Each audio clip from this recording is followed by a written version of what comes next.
Assalamu alaikum. This podcast has been brought to you by Seekers Guidance, the global Islamic seminary. Help us spread the light of prophetic guidance to millions around the world by becoming a monthly supporter. Make a small donation at SeekersGuidance.org/donate. As little as $10 a month can help people find life-changing guidance. La ilaha illallah Muhammad Rasulullah. Is it permissible to use the aid of memorization tricks such as image association? For example, with something like wuhush, wild animals, one would use an image of a wild animal doing wushu, so that kind of, or doing, or creating storylines to link the verses that don't necessarily line up with the meaning of the verses. So using memorization tricks, in general, the thing to look at is that is this appropriate and respectful? Appropriate and respectful. So some memorization tricks may not be suitable, right? So to turn it into like a cartoon or to thing that fundamentally change the meaning or whatever. Right? So the story of Sayyidina Yusuf, so you say, dog ate the cat, which ate the rat. But you're talking about, respected figure. That's of course not appropriate. Because what does the dog, cat, and rat have to do with anything, right? So that's inappropriate. Practically, the Qur'an has been memorized by people beyond count. Even now, there's some estimates that within the Ummah, there are millions of people who've memorized the Qur'an, literally. That's an amazing fact.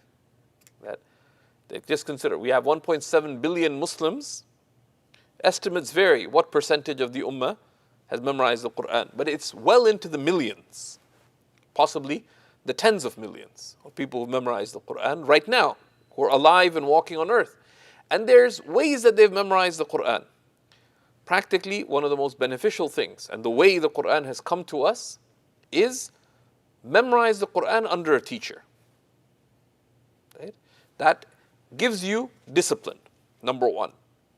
Number two, seek a teacher whose adab and akhlaq, whose manners and conduct and character you will benefit from.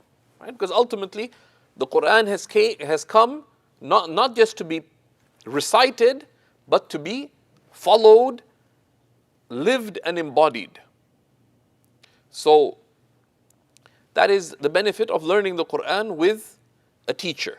Someone one can look up to. They can be like a big brother, a big sister, a teacher one looks up to. One is impressed by their good character, their manners, their approach to life. So one benefits from that. And that's a critical element of our religion.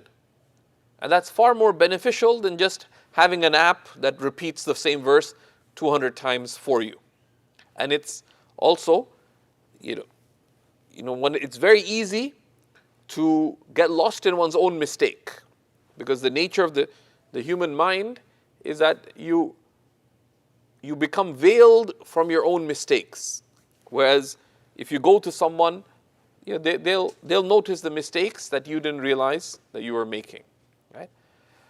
So that's my advice, is that learn the Qur'an with a teacher. It's far more beneficial, and they have methods for memorizing. It is, there's merit and benefit in adopting those systems. With that, there's nothing wrong with using the support of technology, but don't have the technology substitute for that in-person learning. Wallahu a'lam. La ilaha illallah Muhammad Rasulullah. Thank you for listening. This podcast was brought to you by Seekers Guidance, the global Islamic seminary. Visit SeekersGuidance.org to access reliable Islamic knowledge taught by qualified teachers. We offer a wide range of courses, podcasts, articles, and a world-class answer service. Support us in spreading free, reliable Islamic knowledge to millions around the world by becoming a monthly supporter. Visit SeekersGuidance.org/donate and make a small monthly commitment today. Our beloved Prophet, peace and blessings be upon him, said, "Whoever guides someone to goodness will have a similar reward." So don't forget to share this podcast and spread prophetic guidance.